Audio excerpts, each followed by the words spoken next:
Hi, how are you all doing? My name is Vera Chikezie-Oke and I'm the sexologist for wholesome sexuality. Here we talk about sex, wholesome sex. That's what we do here. How it affects your life, how it affects your marriage, how it affects everything concerning you. Sex is very important and that's why we are here.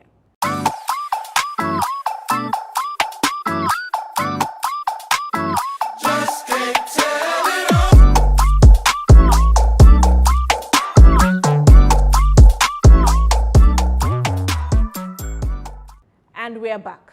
So today, we're going to be talking about the most important sexual organ. Some people call it the most sensual sexual organ. You see why I didn't call it like that? Because sensual, sexual, everything sounds like too much English.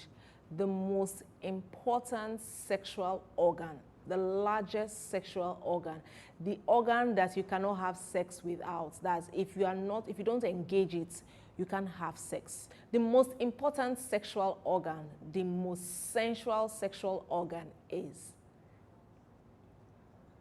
your mind. Everything starts and ends here. Now, a lot of people do not engage their minds. A lot of people have mindless sex. A lot of people do not think about what they are doing. And then they come about complaining, it's not working. When I see my wife, she doesn't entice me. Or when my husband comes and starts touching me, it's not working. It wouldn't work unless your mind is in it. If your mind is not in it, it wouldn't work. Like we say here, if your mind cannot carry it, your body cannot carry it out. In other words, if you can't conceive it in your mind, your body cannot carry it out. 3/4 of the things we do physically are controlled by the mind. Let's do a test, right? You wake up in the morning, as a woman, you think about school, think about school runs, think about school lunch bag. Now I'm talking about people that have kids. You think about lunch bag for your husband. You think about meeting up your targets at work. You think about storing up the pantry for the weekend. You think about going to work. You think about traffic. You think about your parents. You think about your in-laws. You see, the list is endless. Everything I've listed right now, there was no place that sex was involved. So you have a woman that has compartments in her brain. And everything I have listed now, she would achieve them. Sex is the last thing that comes in a woman's mind. But guess what? A man wakes up in the morning, he sees his wife. As she walks past, he's like, wow. She's in the kitchen, he's like, wow. She's making breakfast, he's thinking, oh. She's bathing the kids, he's thinking, can you see? 3/4 of the things the man is thinking, sex is inside. There was a video I put up on Instagram recently, and they said, list 5 important things for a marriage. And the man said, 1, sex, 2, sex, 3, sex, 4, sex. And the people were like shocked. He said, yes. Have you ever heard or seen a man that is offered sex by his wife? And he says, nah, I'm not gonna have sex. No. Rarely. Rarely. So the major difference between the man and the woman is the fact that the man thinks about sex. The woman thinks about every other thing but sex. So we're bringing it back to the mind. If you don't channel your mind in that direction, you would not produce the results you are expecting or the result that is expected of you in your marriage bed. Now, how do you leverage your mind? We know that if I set my heart to make sure that my daughter is an A student in mathematics, right? That means that everything that she's going to be doing for the next 3-4 months would be mathematically inclined. So she's cutting onions. I'm telling her, how many slices have you cut? Right, okay, can you add this slice to this slice? How many apples do we have in the fridge? You have 3 green, we have 4 red apples. So that gives us a total of how many apples? Can you see? Because my mind has been set on making sure that she's an A student of mathematics. Everything I plan to do, everything I'm going to do will be in that line. So in that same light, when we talk about sex, if your mind is not in it, you cannot achieve it.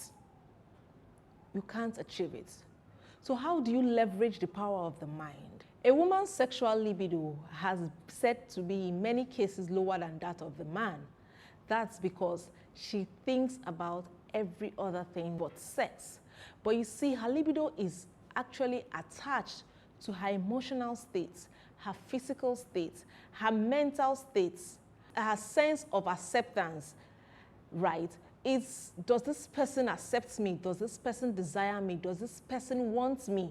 Do I feel wanted? Do I feel accepted? These things affect her libido, aside from the fact that she's thinking about 1,000,001 things. So one of the ways to leverage your mind is put your mind in it. Think about sex. We're not saying you should go around stripping people with your eyes. No. Think about sex. Okay, the last time I had sex with my spouse, what did it feel like? Did I like it? Is there something I would want to improve on? Is there something I would want to put away? Is there something we did that I enjoyed, right? Can I bring back that memory? That's one way to leverage your mind. You can see now, by the time you are thinking these things, you're analyzing these things in your mind, you're putting your mind to work, your body starts reacting. Your body starts longing for that person. So this is the reason why some people you see movie actors, you see celebrities, and you go, oh my God, oh, all those things, right? When you channel and they say, oh, I have a crush on him. What's that crush? It's simply you think about him. You imagine things about him. You imagine how he looks in the morning. Your mind is working. When your mind starts working, your body starts reacting. That's simply what it is. So we have a very powerful tool called the mind. The only way you can actually enjoy sex in marriage is to leverage the power of your mind. Put your mind to work. We were all born with a clean slate. We are the ones that now input things on our minds, right? Make sure that what you are putting on your mind is centered or focused on your spouse. The next tip would be engage this person. Engage your spouse.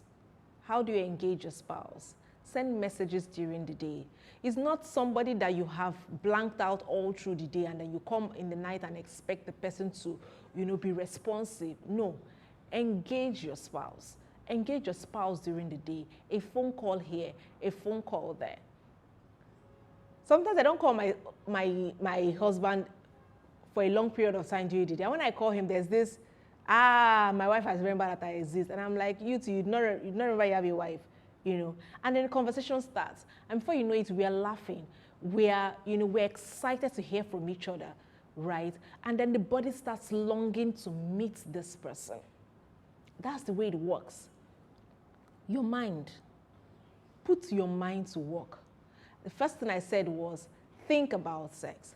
The second thing I said was engage your spouse. Engage your spouse in conversations, in intimate conversations. You don't necessarily have to be talking about sex. It could just be like, I wish I could get a back rub. Really, you want a back rub? Yes. But baby, I don't know how to give a back rub. You could pay for it. And it's like, so if I pay for it, yes, your money. Your money is giving me the back rub. Therefore, you are the one giving me the back rub. Engage your spouse in these conversations. It keeps the person in your mind, right? Another tip would be store memories. Create and store memories. So create fond memories and store them. It could just be him looking all dashing good in the morning and then you take a picture of him. And then you send him, say, baby, you look so hot this morning. It's like, hey, he would not be wondering, it's the same suit and tie I wore to work. I've been wearing that I'm wearing today. But there's this thing that happens to a man when he feels he's desired, when he feels he's wanted by the person he loves, by the person he's spending the rest of his life with, right? So create memories. The memories can even be centered around your kids, right? So there's something Google Drive does. In the morning, it sends me reels, it sends me, memories, right? So sometimes I just capture those memories and I send to my husband. I'm like, babe, see what we created. It gives him, it makes him happy. There's this excitement. Sometimes it may lead to a phone call and then we start talking about, remember when we were waiting? Remember when we had them? How did you feel the first time you saw this child? How did you feel this? Oh, and then these are memories. These are fun memories about you and your spouse. It sparks up something. Another memory you need to store are memories of good sexual experience with your spouse. Store them somewhere in your mind. It's like your mind is like a hard drive for the technical people. Your mind is like a cloud. Yeah, if I use hard drive, you say you delete all the memories. Your mind is like the cloud. Make sure that they are fond memories. Every time the devil wants to tell you something wrong, you go in there and then you download that memory. You restore the memory, you download it, and then you dwell on it, and then you share it. Did you get that? When it seems like it's not happening, when it seems like it's becoming difficult to happen, when it seems like things is not working the way you want it or the way you both expect it to happen, you go back into your cloud. You search for that memory. You restore the memory. You download it. Then you dwell on it. It helps you remind yourself of those fun things you used to do with your spouse. And then guess what? Share it with your spouse.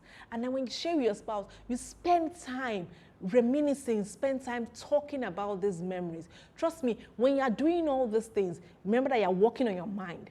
When you are doing all these things, you start experiencing, your body starts releasing dopamine.